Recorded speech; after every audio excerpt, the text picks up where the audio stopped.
Hi everyone, Haley Gant here from Quest Trust Company. In today's video, we are going to walk through some of the differences and comparisons between the SEP IRA and the solo 401k. So both of these plans can be self-directed and are really great resources for self-employed individuals. So first, let's talk a little bit about the SEP IRA.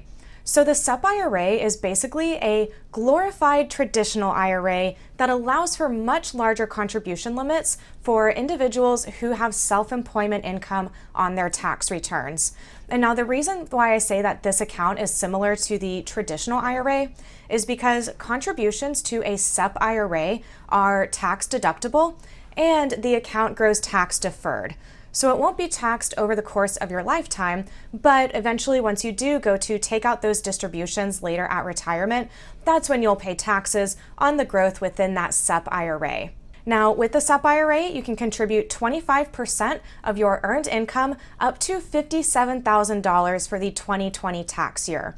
So SEP IRAs will be really attractive to individuals for a couple of different reasons. One, if you are looking for a way to get a tax deduction for the year and you are self-employed, a SEP IRA contribution could be a great way to do that. We just, of course, always recommend consulting with your CPA just to make sure that that calculation for the contribution limits is done correctly. Now, another reason why the SEP IRA is popular is because, again, it allows for those much larger contribution limits.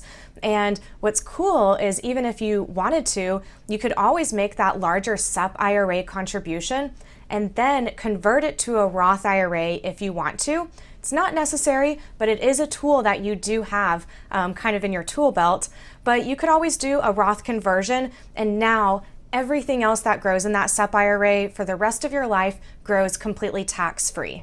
Now, another important thing to note with the SEP IRA is that it only allows for employer contributions. So this plan works great if you either don't have employees in your business, or if you do have employees in your business, you would want to make sure that you have designated if they are eligible for the plan or not. This will be determined in a form called the SEP 5305 that you will fill out with your account opening packet. And this form will basically designate which of your employees is eligible for the plan. If you want more details on this, just give us a call and we can walk you through it in just a little bit more detail. But that's pretty much it for the SEP IRA. One big benefit of this account is it allows for larger contribution limits. It has the ability to be self-directed. And one kind of last important thing to note here is that with the SEP IRA, Quest is still acting as the custodian over your account. So we basically process all of the transactions, all of the payments go in and out of Quest, and we are acting as the custodian over your SEP IRA account. Now, this is a perfect segue into the solo 401k because the solo 401k functions totally differently than the SEP IRA or really any of the other IRAs that we have at Quest. So if you've been investing in real estate or if you're on any of the big online forums, you've probably heard a lot of people speak really highly about all of the benefits of the solo 401k. Now, this plan does have a lot of benefits. I'll kind of go through those in a second. But do be aware that the solo 401k functions totally differently than all of our other IRA accounts, where we actually sell you the plan documents and you act as your own trustee over that plan. Now, that does give you a lot of advantages, but it does also come with some added responsibility since you are acting now as the trustee over your solo 401k plan. Now, unlike the SEP IRA, where you actually do have the option to maybe have some employees in your business, in order to qualify for the solo 401k, you have to be self-employed with no W-2 employees. So if you have employees in your business, unfortunately, you would not be eligible for the solo 401k plan. But if you are self-employed with no W-2 employees, this plan has a ton of benefits and advantages. One of the biggest advantages of the solo 401k is that you do actually get checkbook control with this account. So basically, whenever you establish your solo 401k plan, we walk you through the consultation, the account opening forms. It's about 20 pages to actually open up that solo 401k plan. And you actually go out and start your own trust checking account for your solo 401k plan. So this does allow you to have the checkbook, but kind of an added responsibility with this is you want to make sure that you are very well versed in IRA rules and restrictions and prohibited transactions, because when you are acting as your own trustee over the solo 401k plan, you're signing the checks, you're sending out the payments. You want to make sure that you are very aware of these rules, because there's no second set of eyes, aka the custodian, reviewing these investments and paperwork as you are funding them with your solo 401k. Some of the other responsibilities that come along with the solo 401k plan is the bookkeeping, record keeping, and annual IRS reporting once the account gets above $250,000 for the total account value. Now, why is the bookkeeping important? You know, unlike most IRAs, the solo 401k could have several different kind of buckets of money all within one solo 401k plan. You could have funds that have been rolled over from a previous 401k. Maybe you have some contributions. Maybe you even have a Roth component in your solo 401k plan. So it's very important that all of this bookkeeping is kept straight. You know, sometimes you might have a third-party administrative service help you with these things to make sure that you do keep your plan in compliance, but very important to note that bookkeeping with solo 401ks is very important. Now, as far as the record keeping, you don't really have to send anything to us each year, but you do want to make sure that you keep proper records of your solo 401k plan. That way, you know, just in case you ever do get audited by the IRS, it'll just make things easier in the long run. You really want to make sure that you do keep those proper records. And of course, like I mentioned, once your account gets above $250,000, there is now a tax form that needs to be filed every year, and this is the 5500 EZ. Now, Quest does not file this for you. It's something that is totally up to your responsibility as the client. But again, just keep in mind these responsibilities. You want to make sure that you keep your plan in compliance from year to year. All right, well, now that we got that out of the way, let's talk about some of the benefits of the solo 401k plan. Like I was mentioning in the beginning of this video, solo 401ks allow for much higher contribution limits than most other IRA accounts out there.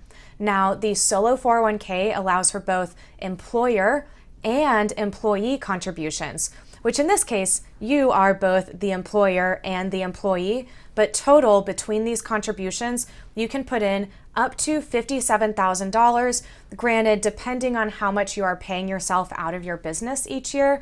Again, this is something we really recommend consulting with a CPA, but you do want to make sure that you legitimize your solo 401k plan, meaning within the first year, you do actually pay yourself some sort of self-employment income out of your business and use that to make a contribution into the plan. Now, the employee contributions, also referred to as salary deferral, these could be made either as pre-tax contributions, or it could be even be made as a Roth contribution. Now, one kind of important thing to note here is that you can move other IRAs into your solo 401k plan, but if you have a Roth IRA outside of your solo 401k, unfortunately, those funds would not be able to roll over into the plan. But you could always have a Roth component within your solo 401k, either by making those employee Roth contributions, or you could even do a Roth conversion within your solo 401k plan. Again, going back to that bookkeeping, very important that that is kept straight and accounted for with all of the different percentages of your different buckets of money within your solo 401k. Now, one last big benefit of the solo 401k plan is that your solo 401k, if you are investing into debt leveraged property, actually gets an exemption on the UBIT tax. So if you guys are not familiar with UBIT, we actually have another great video here on our YouTube page. It's about 45 minutes long and all about UBIT. We'll link that here in the description below. But UBIT is something very important to be aware of with IRA investments, because certain IRA investments will actually trigger UBIT or a tax within the IRA. So these investments that could trigger UBIT would be either investing into an ongoing trade or business, or investing into debt leveraged property with your IRA account. In an IRA, if you do those types of investments, your IRA is going to have to pay UBIT and file the tax form 990T. Now, there is a special rule with solo 401ks that for owning debt leveraged property in your solo 401k, it just gets an exemption on the UBIT tax. It's a huge advantage. We get a lot of people calling us and they want the solo 401k for this reason, but we always kind of go back to the beginning, the basics, and make sure that you do truly qualify for the solo 401k plan and you are ready to take on the responsibilities that come along with that account. Now, if you're not investing into debt leveraged property, that doesn't really affect you too much, but it is something that we get a ton of calls about, and it's a huge advantage there. Because overall, UBIT, we always say it's not something to be afraid of, it's just something to be aware of, but it is something that a lot of our clients would kind of just prefer not to pay it. Therefore, if they qualify, they end up going with the solo 401k plan.